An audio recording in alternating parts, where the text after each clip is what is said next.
Assalamualaikum dan selamat petang. Nama saya Muhammad Nizam bin Sulaiman dari Keladi KA2E.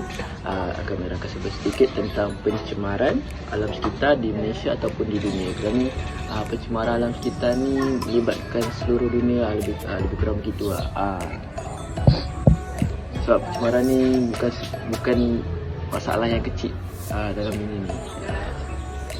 Pencemaran merupakan kemasukan bahan pencemar seperti bahan kimia, haba, cahaya dan tenaga kimia di alam sekitar yang mengakibatkan kesan musnahkan sehingga membahayakan kesihatan manusia. Ia juga dapat mengancam sumber alam dan ekosistem serta mengganggu ameniti dan kepenggunaan alam sekitar. Takrifan pencemaran yang lebih bermaklumat adalah menurut Akta Kualiti Alam Sekitar ataupun AKS 1974 yang menyatakan bahawa pencemaran ialah perubahan sama ada secara langsung atau tidak langsung kepada sifat-sifat fizik, kimia, biologi atau arah sinaran mana-mana bahagian alam sekeliling dengan melepaskan ataupun mengeluarkan ataupun meletakkan buangan hingga menjejaskan kegunaan berfaedah yang menimbulkan sesuatu keadaan yang mungkin berbahaya kepada kesihatan, keselamatan atau kebajikan awam manusia atau organisma lain, iaitu tumbuhan dan haiwan. Pencemaran ni juga terdapat banyak jenis pencemaran. Contohnya ialah pencemaran udara, pencemaran air, pencemaran tanah, radioaktif, bunyi, pencemaran bau, cahaya, terma dan visual. Saya akan terangkan setiap satu pencemaran tersebut. Bagi pencemaran udara ni, ia satu pembebasan bahan kimia berbahaya atau benda asing lain ke dalam atmosfera. Contoh-contoh bahan pencemar termasuk karbon monoksida, sulfur dioksida, klorofluorokarbon ataupun CFC, nitrogen dioksida yang dikeluarkan oleh kenderaan dan kilang industri. Itu contoh-contoh pencemaran udara. Yang kedua, pencemaran air pula seperti kebocoran dan pembuangan bahan kimia ke dalam sumber air atau fenomena eutrofikasi hingga mengubah kandungan, keadaan dan warnanya sama ada dari segi biologi, kimia ataupun fizik. Contohnya macam orang buang minyak dalam air kan, orang buang sampah dalam air, sisa-sisa kimia daripada kilang pun orang buang terus direct ke dalam sungai. So air akan bertukar warna dan kehidupan ekosistem dalam air pun akan musnah dan tiada untuk kita. Yang ketiga pula pencemaran tanah. Pencemaran tanah ni seperti peresapan bahan kimia bahaya seperti logam berat, hidrokarbon dan racun serangga ke dalam tanah sehingga terjadinya pertukaran warna kesuburan dan hakisan.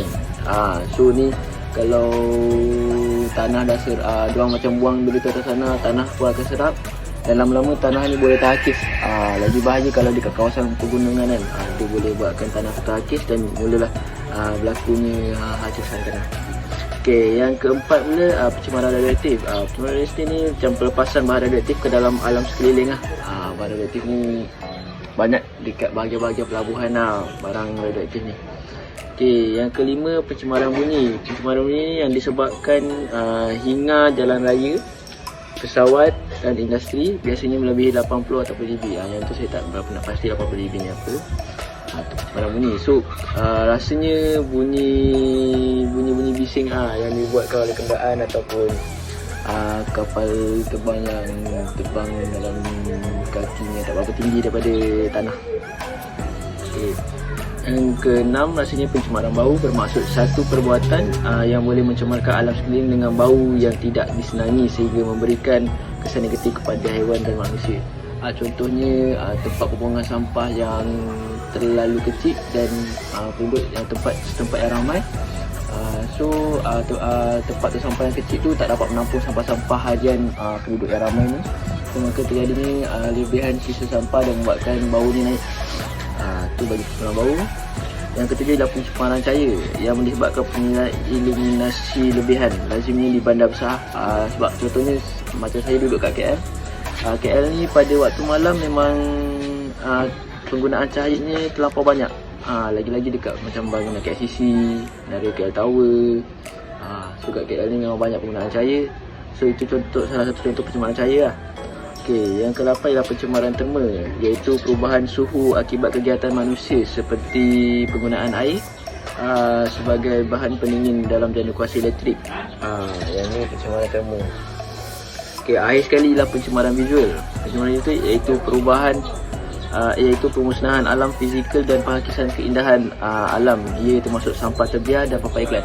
Contohnya macam okeylah, benda ni lebih kurang macam vandalisme, macam public phone tu, kita ada public phone dan diorang tampal iklan-iklan macam seperti dapat pinjaman wang lah, apalah. Diorang memusnahkan keindahan alam yang disediakan oleh kerajaan, menampal dan menyebabkan mata yang mana tak sedap untuk dipandang, dan tidak bersyukur dan menggunakannya dengan sebaiknya. Itu saja bagi pencemaran alam sekitar, contoh-contoh pencemaran alam sekitar. Cara berlaku pencemaran boleh dibahagikan kepada dua, iaitu pencemaran oleh faktor semula jadi, seperti akibat bencana alam, dan pencemaran yang kedua ialah pencemaran oleh faktor manusia sendiri. Pencemaran ini juga disebabkan sikap segelintir golongan manusia yang tidak mempunyai sikap bertanggungjawab maupun cinta akan negara. Itulah faktor-faktor berlakunya pencemaran ni.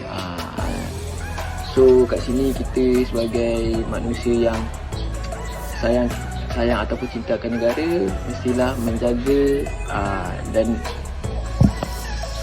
tidak merosakkan alam sekitar yang sudah terlalu baik dan cantik bagi kita. So sayangilah alam sekitar kita sendiri.